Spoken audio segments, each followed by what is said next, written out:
음, 코로나가 많이 이렇게 확산되고 있는 가운데에도 여러분 건강 잘 돌보셔서 어려움 없으시기를 바랍니다. 요즘 뉴스의 헤드라인을 장식하고 있는 사건 중에 하나가 러시아와 우크라이나의 전쟁 소식입니다. 참 많이 마음이 아픕니다. 그러나 여러분 그 전쟁에 휘말려 있는 그리고 그 전쟁에 등장하는 나라들을 살펴보면 러시아, 우크라이나, 그리고 미국과 유럽 연합 등이 있습니다. 여러 나라 중에서 우리는 미국에 한번 집중해 볼 필요가 있습니다. 여러분 이 전쟁에서 세계 경찰 국가를 자처하는 미국은 그들이 군사나 어떤 경제적인 결정을 하게 됐을 때에 이것이 이 전쟁의 양상에 큰 영향을 주는 것을 우리가 봅니다. 그래서 이 군사와 이 경제적인 영향력을 통해서 국제 질서를 바로잡고 세계 평화를 추구하는 것처럼 보입니다. 여러분 이것을 우리는 뭐라고 이야기하냐면 팍스 아메리카나라고 이야기합니다. PPT 띄워주시면 됩니다. 그래서 여러분 이 팍스 아메리카나라는 말은 뭐냐면 미국을 통한 평화를 누리자 그런 어떤 주장입니다. 미국 중심의 평화죠. 그러나 여러분 실제 그 안에 들여다보면 전쟁이 없는 게 아니에요. 더 많은 전쟁이 일어나고 있고 더 많은 사람들이 죽어가고 있는 것을 보면 과연 팍스 아메리카나라는 것, 미국을 통한 이 평화가 진짜 평화인가 한번 되짚어 볼 필요가 있다라는 것입니다. 그리고 이 미국 중심의 이 평화, 이 팍스 아메리카나는 그들이 만들어낸 게 아니고 2000년 전에 이것을 이미 사용했었던 제국이 있습니다. 바로 로마 제국입니다. 로마 제국도 로마를 통한 평화를 꿈꾸었습니다. 그래서 여러분 로마 제국도 성경 속에 나와 있는 많은 제국들처럼 번성하고 싶었고 오래 제국이 지속되기를 바랬어요. 그러려면 그들에게 정작 필요한 건 돈, 물질이었어요. 그래서 그 돈과 물질을 얻어서 자신들의 평화를 누리고자 그들은 전쟁을 했고 패배한 나라들에게서 조공을 받아냈습니다. 그리고 여러분 실제 로마는 예수님이 오시기 27년 전 그리고 예수님 오시고 난 180년 동안 요 200년이라는 이 긴 시간 동안에 정말 평화를 누렸어요. 이민족들의 전쟁, 침략이 없었고 번성했던 시기예요. 그래서 여러분 이 시기, BC 27년부터 180년까지의 이 시기를 평화로운 로마의 황금 시대다. 그래서 나온 말이 팍스 로마나라는 표현입니다. 그래서 2000년 전에 팍스 로마나라는 표현을 2000년 후에 미국이 그것을 사용하는 거예요. 팍스 아메리카나. 근데 여러분 한번 가만히 들여다보세요. 팍스 로마나나 팍스 아메리카나. 여러분 그 안에서 얻고자 하는 평화는 누구를 위한 평화냐라는 겁니다. 특히 로마 제국의 통치 아래 과연 누가 평화를 누렸느냐라는 거죠. 오직 로마 시민들만 평화를 누렸습니다. 유대인들을 포함한 로마의 속국에 속한 속국민들은 과연 그들이 평화를 누렸을까요? 그들은 평화를 누릴 겨를이 없죠. 그 많은 세금을 내야 되기 때문에, 조공을 바쳐야 되기 때문에 그들은 수고의 땀을 흘려야 했어요. 그래서 이 팍스 로마나를 외쳤던 로마 제국의 이 평화는 철저하게 속국민들에게 해당되는 것이 아니라 로마 시민들을 위한 평화였습니다. 여러분 더 나아가서 미국이 주는 평화가 진짜 평화일까요? 그렇다면 전쟁이 없고 진짜 평화가 있어야 되겠죠. 그러나 미국은 어떻게 해요? 한 손에는 군사력, 한 손에는 경제력이라는 것을 붙잡고 평화를 가장해서 마치 평화를 지금 만들어가는 주체처럼 보이는 거죠. 우리는 현혹돼서는 안 돼요. 제가 미국을 까기 위해서 이런 말을 하는 게 아니에요. 현실을 정확하게 보자는 거예요. 그리고 예수님께서 말씀하신 천국과 이들이 말하는 로마 제국, 이들이 말하는 팍스 아메리카나가 어떻게 다른지를 한번 보자는 거죠. 그래서 우리가 믿는 예수 그리스도가 얼마나 소중한 분인가를 우리가 더 명확하게 알자라는 겁니다. 예수님께서 세우신 하나님의 나라는 제국이 외친 팍스 로마나나 팍스 아메리카나와는 전혀 다른, 진짜 우리에게 인생에게 없었던 이 평화를 우리에게 주시고자 우리 예수님께서 천국을 완성하셨다라는 사실을 우리는 잊어서는 안 될 것입니다. 그래서 예수님께서는 특별히 오늘 겨자씨 비유를 통해서 바로 진정한 평화가 누구로부터 오는지를 우리에게 교훈하고 계십니다. 먼저 천국은 어떤 나라냐? 천국은 시작은 초라하지만 나중에는 왕성하고 번성하게 될 나라인 줄 믿으시길 바랍니다. 여러분, 예수님께서는 세 번째 이 겨자씨 비유로 가르치십니다. 농사를 짓는 농부에게 있어서 가장 중요한 것 하나를 선택하라라고 하면, 물론 여러분 좋은 토양의 땅도 중요하고 농기구도 중요하지만 정작 씨앗이 있어야 되겠죠, 그렇죠? 한 농부가 자기 밭에 겨자씨 하나를 심었어요.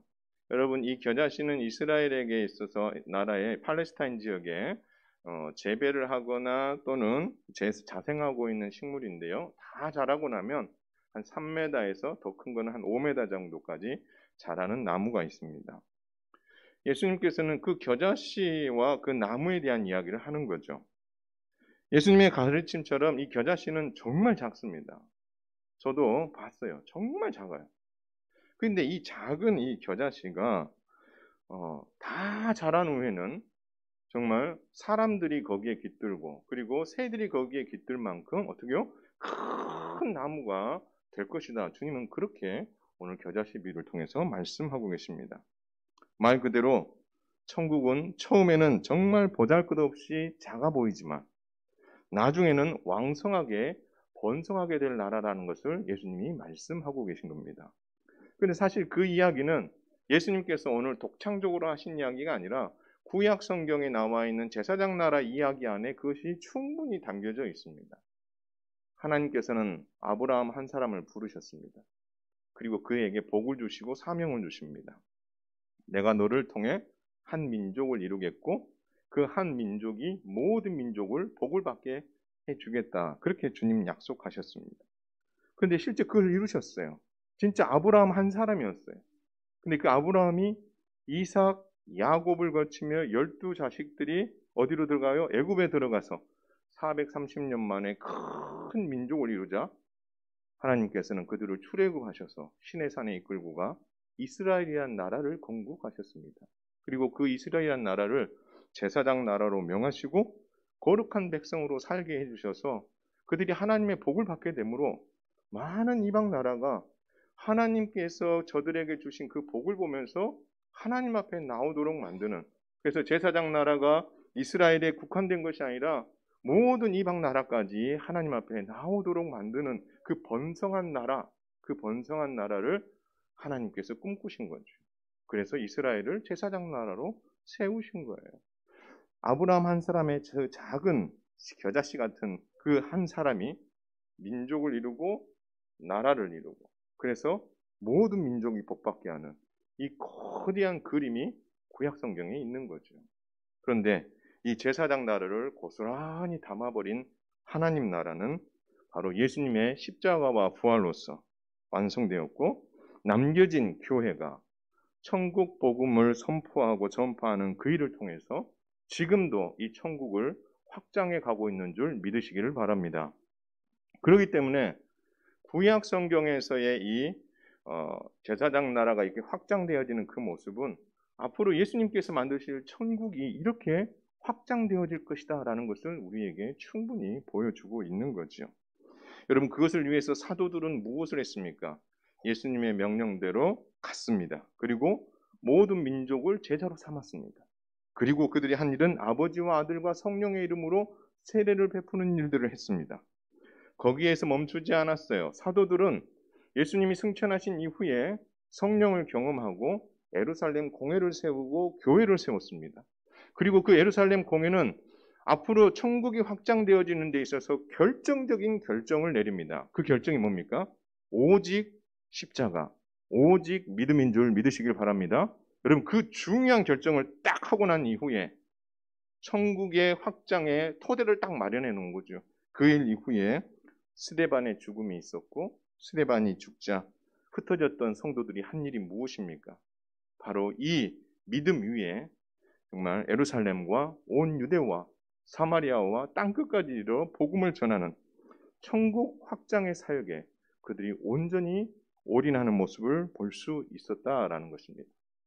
사랑하는 성도 여러분, 예수님의 십자가와 부활로 시작된 이 천국은 사도들이 천국 복음 전파 사명에 온전히 헌신했기 때문에 이 천국이 확장이 가능했으며, 결국 2000년 만에 그 확장은, 그 번성은 최대치에 이르러 우리도 이 복음을 믿고 하나님의 예수 그리스도의 큰 나무 아래 우리가 깃들게 되는 복을 누리게 된 줄 믿으시길 바랍니다. 그래서 우리는 우리 하나님께서는 우리를 향하여서 그래서 특별한 사명을 주시는 거죠. 바로 사도들이 했던 것처럼 천국 복음을 선포하여 하나님 나라를 확장하는 그 일, 그것으로 인하여서 저와 여러분이 예수 그리스도라는 큰 은혜의 나무 아래 깃들게 되는 복을 누렸다면 우리 주님은 그 교회가 이제는 더 큰 하나님 나라의 확장을 위해서 헌신하기를 주님은 바라고 계신다라는 것입니다. 기억하십시오. 하나님께서는 앞으로도 지금까지도 천국을 확장해 나가는 일들을 위해 많은 교회와 성도를 사용하신 것처럼 앞으로도 우리 예수님께서는 천국의 확장을 위해서 많은 교회를 세우시고 많은 헌신자를 세우시고 많은 성도를 통해서 그 일을 이루어 가실 것입니다. 바라기는 우리 주님은 우리 현흥교회에 속한 성도들과 우리가 섬기는 미자립 교회와 우리가 섬기고 있는 우리 선교사님들의 그 사역을 통해서도 지금도 천국의 확장을 하나님이 해가고 계신다는 사실을 여러분 믿어야 되는 거죠. 더 중요한 것은 그 일들이 그들에게만 국한된 것이 아니라 저와 여러분에게도 이 사명이 주어졌다는 것을 여러분 꼭 기억하셔서 교회 안에 머물러 있는 신앙이 아닌 우리로 하여금 많은 사람이 예수 그리스도 이름 아래 복을 받고 그리고 그리스도에게로 돌아오고 더 나아가서 천국이 확장되어지는 그 일에 저와 여러분이 정말 헌신하여서 그 하나님의 구원 역사에 멋지게 동참함으로 말미암아 정말 하나님의 이 겨자씨 비유가 정말 우리 교회 가운데에 내 삶 가운데에 정말 실행되고 있네라는 것을 경험할 수 있는 그런 멋진 그리스도인 되시기를 주님의 이름으로 축원을 드립니다. 한편 예수님께서는 천국 확장의 사명과 함께 우리에게 특별한 복을 주셨어요. 우리 하나님 멋지시지 않아요?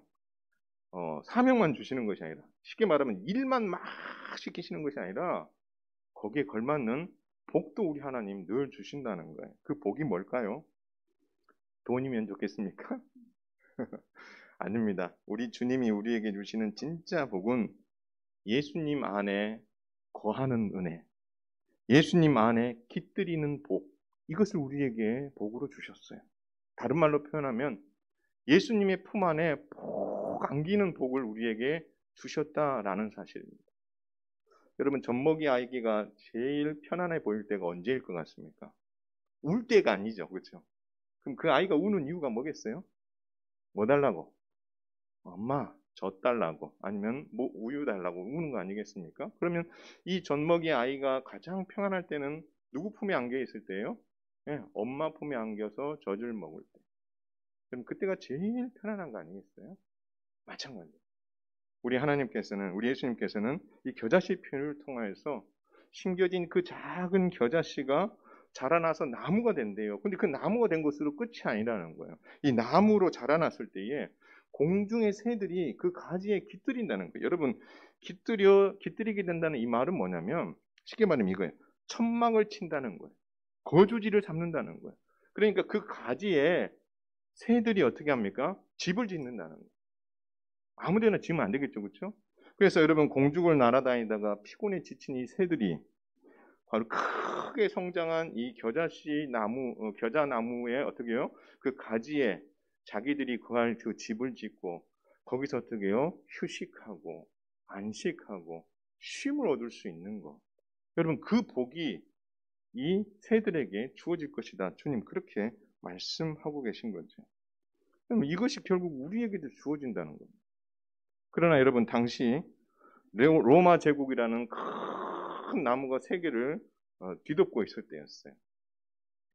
여러분 큰 로마 제국이라는 나무의 그 어떤 영향력 아래 유대인들도 있고 그 속에 제자들도 거기에 있는 거예요. 그런데 여러분 이 유대인들 그리고 특히 제자들은요 로마 제국이 말하는 팍스 로마나 이것의 허상을 너무 잘 알았어요. 과연 그들이 우리에게 평화를 주는가? 과연 그들이 외치는 것처럼 로마 제국의 통치 아래에 있는 자들이 진짜 평안하고 전쟁 없이 행복하게 보내는가? 라는 질문 앞에 그 말은 허울뿐이고 거짓이라는 것을 제자들은 너무나 잘 알았습니다. 근데 여러분 공교롭게도요. 시기를 한번 잘 보세요. 우리 하나님이 이 겨자씨 비유를 하면서 정말 멋진 어떤 시대적인 어떤 감각을 보여주시는데요. 자, 예수님이 오시기 27년 전부터 그리고 예수님 오신 후 180년까지 이 기간이 팍스 로마라라는 어떤 기간입니다. 근데 공교롭게 이 기간에 누가 태어나셨어요? 이 기간에 예수님이 태어나셨어요. 이 기간에 예수님이 십자가에 못 박혀 죽으시고 부활하시고 우리에게 새 생명을 주면서 우리에게 평안을 선물로 주셨어요. 너무 대조되지 않아요? 제국은 세상을 향해서 팍스 로마나를 외치면서 우리를 통해서 평화를 누리고 있다라고 이야기하는데 우리 주님은 그 평화의 시기에 주님은 이 땅에 오셨어요. 말도 안 되는 소리 하지 마. 진짜 평화는 누구로부터 오는 거야? 예수 그리스도로부터 오는 거야 라는 것을 너무나 멋지게 보여주신 거예요. 여러분 그걸 딱 보는 순간 소름이 확 돋더라고요. 우리 하나님 예수님께서 이 비유를 이렇게 멋지게 사용하셨구나. 평화를 가장한 로마의 통치와 전쟁과 세금에 찌들려 있었던 그의 속국들과 이 제자들은 예수님의 십자가로 완성될 번성할 그의 나라 그리고 그 가지 아래 깃들여서 그 거처를 정하고 거기에서 쉼을 얻고 예수님 때문에 행복해지는 것이 무엇인지 그리고 그것이 얼마나 큰 복인지 여러분 말로만 했으면 이게 제대로 이해가 잘 안 됐을 건데 그들이 지금 피부로 지금 로마의 통치 아래서 그들이 외치는 이 평화의 가면 아래에 있는 그 추한 것을 그들이 알고 있기 때문에 예수님이 말씀하신 이 평화가 얼마나 우리에게 큰 복인지를 여러분 제자들은 이 겨자씨 비유를 통해서 선명하게 마음속에 딱 자리를 잡게 되는 거죠. 그래서 예수님께서는 큰 나무이신 예수님께서 나와 거하는 이 복이 무엇인지 정말 예수님의 그 큰 나무 그늘 아래 거하는 것이 무엇을 의미하는지 이사야 선지자의 글과 예수님의 교훈을 통해서 우리에게 충분히 설명해 줍니다. PPT를 보면서요. 이사야 선지자가 말한 이야기를 한번 살펴보면은요. 여러분 이사야는 말합니다. 목마르고 돈 없는 자들 누구든지 다 누구에게 나오라고요? 하나님께 나오라고요. 돈 많고 뭔가 좀 있어 보이는 사람이 아니라 정말 목마르고 돈 없는 그 연약한 자들 하나님께 나오라는 겁니다. 나와서 뭘 하래요? 사래요. 그리고 그것을 먹으래요. 살 돈도 없는데 목마른 마실 물도 없는데 어떻게 나와서 그것을 먹고 마실 수 있습니까? 내가 뭔가를 해서 그것을 얻습니까? 아니에요. 그 이야기에 보면은 돈 없이 값 없이 은혜로 하나님 앞에 나와서 그것을 사고 은혜로 그것을 마시는 복이 예수 그리스도를 통해서 너희에게 주어질 것이다. 이사야 선지자는 그렇게 말씀하고 있는 것입니다. 무엇을 사라고 이야기합니까? 포도주와 젖을 사라라고 이야기합니다. 여러분 야곱이 12아들들을 축복할 때에 특히 유다에게 축복하는 내용에 보면 이 포도주와 젖 이야기가 나와요. 유다를 통해서 하나님께서 뭘 하겠다는 거예요? 통치자를 세우고 특히 유다의 지파를 통해서 예수 그리스도가 이 땅에 오므로 말미암아 우리에게 참 평화를 주실 것이다라는 것을 야곱이 예언한 바가 있거든요. 그거하고 같은 맥락에 있는 거예요. 그래서 돈 없이 값 없이 하나님 앞에 나와서 정말 그분이 우리에게 주시는 안식과 평화를 너희가 누릴 때가 반드시 온다라고 말씀하십니다. 누가 이 땅에 오셨을 때? 예수님께서 이 땅에 오셨을 때. 그리고 예수님께서는 제자들과 교제들에게, 회회들에게 두 가지로 힘을 주십니다. 요한복음 14장 27절에 보면 예수님께서는 세상이 줄 수 없는, 오직 예수님만이 줄 수 있는 평안을 우리에게 주실 것을 약속해 주셨습니다. 할렐루야. 여러분, 이 평안은 로마가 줄 수 있는 게 아니에요. 이 평안은 미국이 줄 수 있는 게 아니에요. 이 평안은 대한민국이 줄 수 있는 게 아니에요. 이 평안은 오직 예수 그리스도께서만 주실 수 있는 유일한 복인 줄 믿으시길 바랍니다. 그렇기 때문에 예수 그리스도를 믿는 그 믿음으로 말미암아 이 정말 놀라운 복을 누린 자들은 뭐 하지 말아야 돼요? 두려워하지 말고 근심하지 말라라고 주님 말씀하는 거죠. 로마의 통치 아래에 있는 이 백성들은 얼마나 근심거리가 많겠어요. 죽으라고 일을 해야 되죠. 또 거기에 걸맞는 세금을 내야 되는데 그 세금 못 맞추면 어떻게요? 뭐 달달 볶지요. 그러니 어떻게 합니까? 늘 근심과 걱정 가운데 있는 그 백성들에게 주님 말씀합니다. 진정한 평안은 예수 그리스도 안에서 오는 것이고 그분 안에 있게 되는 자는 마음에 근심하지 말고 두려워하지 말라. 내가 너희에게 큰 평안을 주겠다. 주님 그렇게 말씀하시는 거예요. 마태복음 11장 28절은 말합니다. 수고하고 무거운 짐지들 자인 우리들을 향하여서 주님 말씀합니다. 예수님의 그 넓은 품 안에 안기라는 것입니다. 예수님께서는 주시는 그 안식과 쉼을 너희가 얻어라. 이 말은 너희가 예수 그리스도를 믿음으로 말미암아 그분이 주실 수 있는, 그분만이 줄 수 있는 이 평안과 쉼과 안식에 너희가 어떻게 해라? 나와서 참여하라라고 말씀하고 있는 거예요.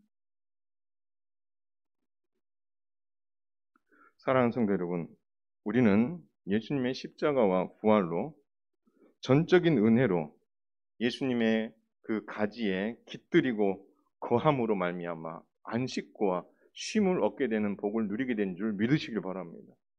그래서 여러분 이 시간 주님 앞에 나와서 예배드리는 시간에 여러분 자꾸 지금 세상 거 생각하고 계시는 분 계십니까?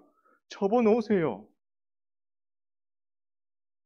지금 밭에 지금 심어놓은 게 어떻게 됐을까? 내가 지금 하다가 말고 온 일이 있는데 그거 안 하면 안 되는데 막 여러분 그 생각 머릿속에 지금 막 돌아가십니까? 우리 집이 지금 뭐 재정적인 어려움이 있고 뭐 아프고 이런 걸로 자꾸 머릿속에 지금 맴맴 돌고 계십니까? 여러분 그거 빨리 버리세요. 버리라고 주님 이 자리로 여러분을 부르셨고 그거를 버릴 때에 하나님께서 주신 위로와 평안이 여러분 안에 있음으로 말미암아 이 주일이 진짜 주님이 주시는 안식과 쉼의 날이 돼야 되는데 그 안식과 쉼을 누리지 못하고 지금도 어떻게 해요? 세상 것을 자꾸 생각하고 있는 그런 연약한 모습들이 우리 안에 있지 않습니까? 예수님의 그 넓은 품 안에 안기는 은혜, 여러분 그 은혜를 정말 이 주일날만이 아니라 여러분의 매일의 삶에서 꼭 누릴 수 있기를 바라요. 돈 조금 생기면 여러분 기분 어때요? 막 돈이 없어가지고 지금 이거 막 아둥바둥하는데 거기에 막 돈이 갑자기 어떻게 해요? 채워지는 기적이 생겼어요. 그러면 여러분 마음이 어때요? 우와 너무 좋잖아요. 돈이 잠시 주는 그 기쁨은 여러분 그렇게 기뻐하시면서 하나님께서 여러분에게 주신 그 위로와 평안은 여러분 잊고 사니까 여러분의 하루하루의 삶이 힘든 거예요. 하나님이 나를 하루하루 살게 하신 것도 하나님의 은혜다. 하나님이 여기까지 인도해 주신 것도 하나님의 인도하심이네. 여러분 그것을 생각하고 감사하면서 생각하면 여러분 안에 평안을 그 누구도 빼앗아갈 수 없다는 사실을 여러분 기억하셔야 될 것입니다. 여러분 실제 예수님께서는 십자가의 그 죽음과 부활을 통해서 우리에게 평안을 주셨어요. 에베소서에 보니까 뭐라고 이야기합니까? 하나님과 죄인된 우리 사이에 막힌 담이 있다고 그랬어요. 근데 그 막힌 담을 십자가로 어떻게 했어요? 허물어 주셨어요. 그래서 하나님이 가지고 계신 이 평화가 이 가로막힌 이 담으로 인하여서 우리에게 전달되지 못했는데 이 십자가가 이 허물어 버림으로 말하면 이 하나님의 평화가 우리에게 흘러들어옴으로 우리가 새로워지게 됐다라고 말하고 있는 거예요.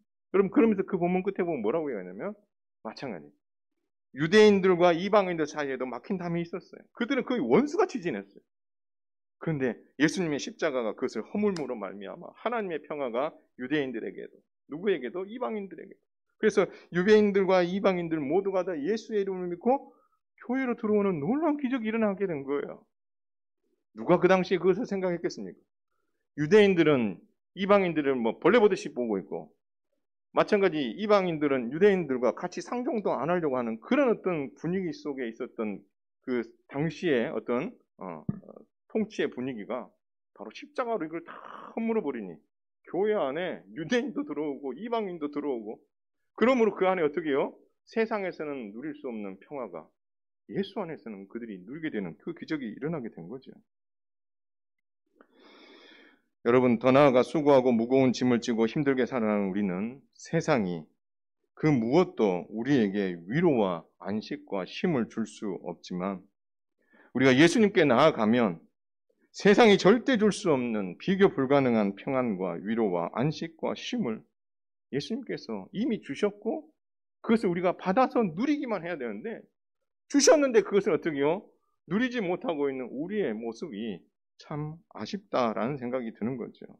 우리의 힘으로 이 무거운 짐을 자기 스스로 지려고 하는 우리의 그 교만과 아집들을 좀 내려놓으시고, 주님이 말씀하신 것처럼 여러분이 가지고 있는 그 문제들을 하나님 앞에 가지고 나와서 하나님 앞에 내려놓고 기도하고 그 문제를 어떻게 풀어갈 때에 두려워하고 염려 가득했던 여러분의 심령 안에 바로 하나님의 나라가 침투해 들어오고 여러분 안에 진정한 평화와 평강의 복이 주어진다는 사실을 여러분 믿으시기를 주님의 이름으로 축원을 드립니다.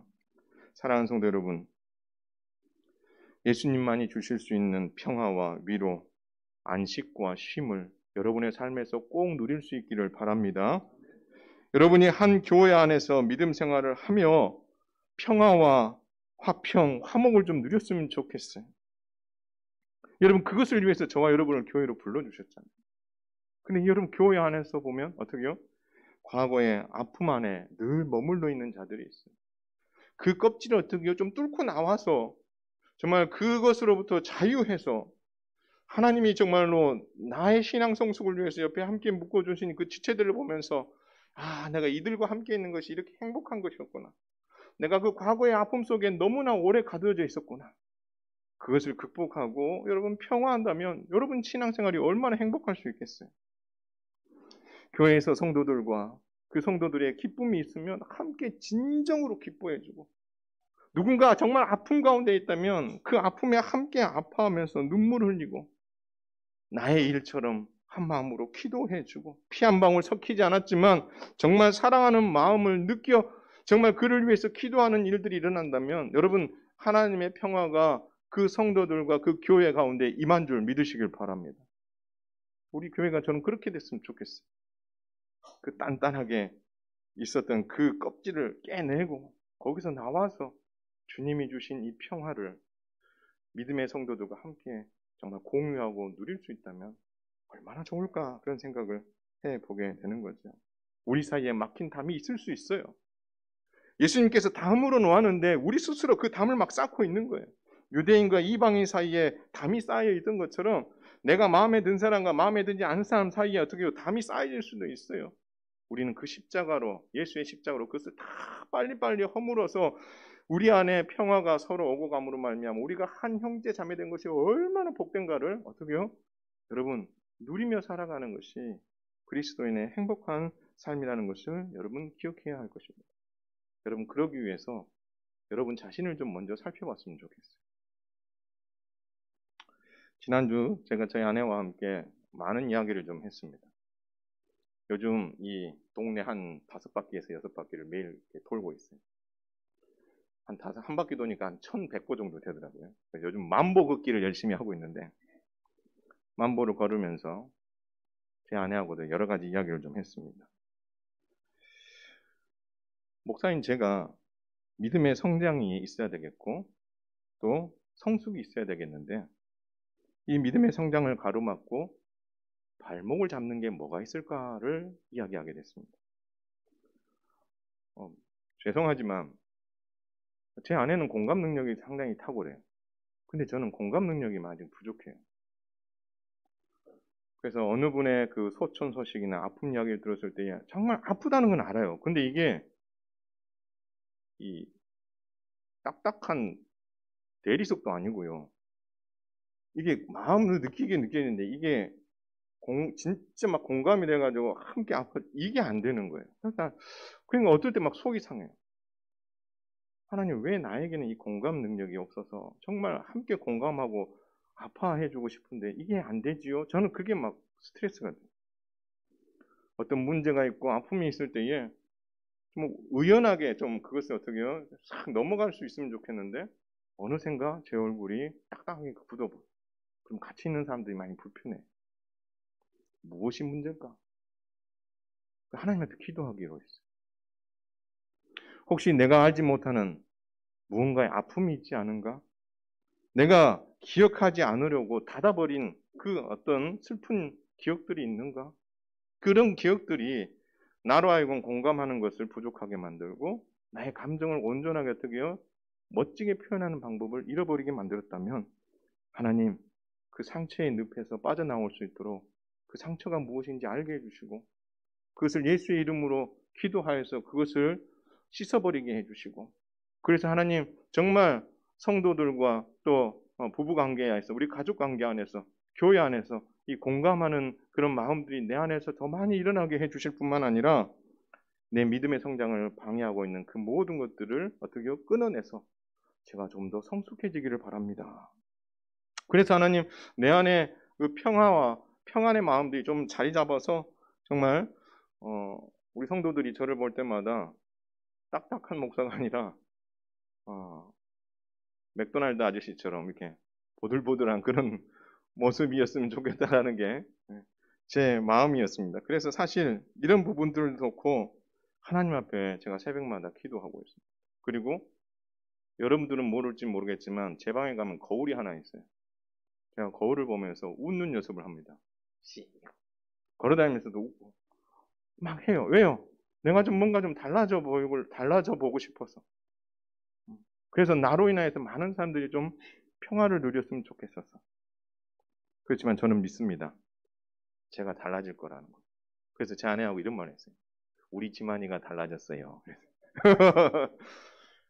근데요, 여러분, 더 건강한 성도로 제 자신이 더 성숙한 목사의 모습으로 새로워지기를 바라면서 제가 새벽마다, 시간 날 때마다 의도적으로 하나님을 생각하고 이 부분들을 달라지려고 애를 쓰고 있습니다.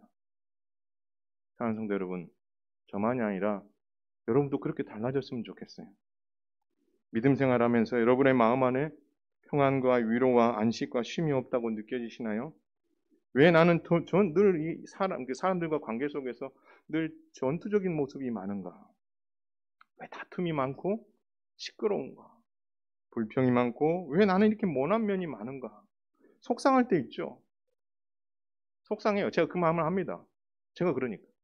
근데 여러분, 이럴 때 우리가 어떤 반응을 해야 되겠어요? 원래 내 성격이 그렇지 뭐. 여러분 그렇게 넘어가시렵니까? 아니요. 그렇게 되면요. 평생 여러분이 마음에 무겁고 여러분 안에 평화가 있을 수 없어요.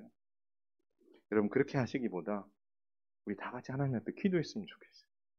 하나님, 나를 창조하실 때 이런 모습을 기대하며 창조하시지는 않았을 거 아닙니까, 하나님? 그렇다면 어디서부터 잘못됐을까요? 하나님, 단추를 내가 이렇게 단추를 이렇게 자꾸 이렇게 끼우고 있는데 하나님 어디서 잘못 단추를 끼워서 이게 지금 틀어졌을까요?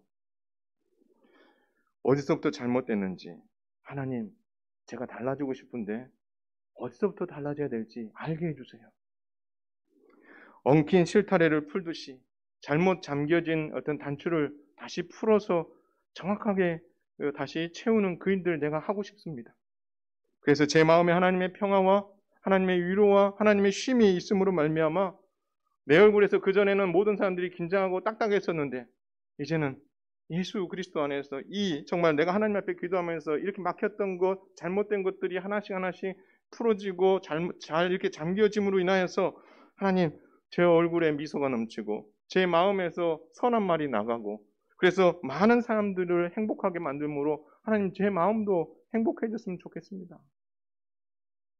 하나님의 통치는 팍스 로마나나 팍스 아메리카나처럼 세상 가운데도 통치하시지만 바라본 여러분의 10년 가운데도 하나님의 나라가 임해서 여러분은 이렇게 더 성숙하고 행복한 믿음 생활을 할 수 있도록 하나님 만들고 싶은 것이 우리 주님의 마음이라는 것을 여러분 꼭 헤아리셔서 하나님의 나라, 정말 큰 나라처럼 이해하시는 것도 맞지만 바로 저와 여러분에게도 하나님의 통치가 이렇게 임하고 있다는 것을 여러분 꼭 헤아리셔서 여러분도 달라지고 여러분 가족도 달라지고 우리 교회도 달라지는 기적이 일어나므로 정말 하나님의 마음을 정말 행복하게 드리되 바로 그 기적의 시작이 여러분 자신이 되어서 정말 많은 사람들에게 기쁨과 행복을 줄 수 있는 멋진 그리스도인으로 자라감으로 말미암아 야 정말 예수님의 이 겨자씨 비유대로 예수님의 그 크신 품 안에 온전히 안겼을 때 이게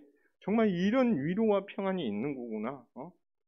내 삶 안에, 우리 가족 안에, 우리 교회 안에 여러분 이것을 충분히 경험함으로 행복하고 정말 멋진 믿음 생활을 할 수 있는 우리 현흥교회 성도들 다 되시기를 주님의 이름으로 축원을 드립니다.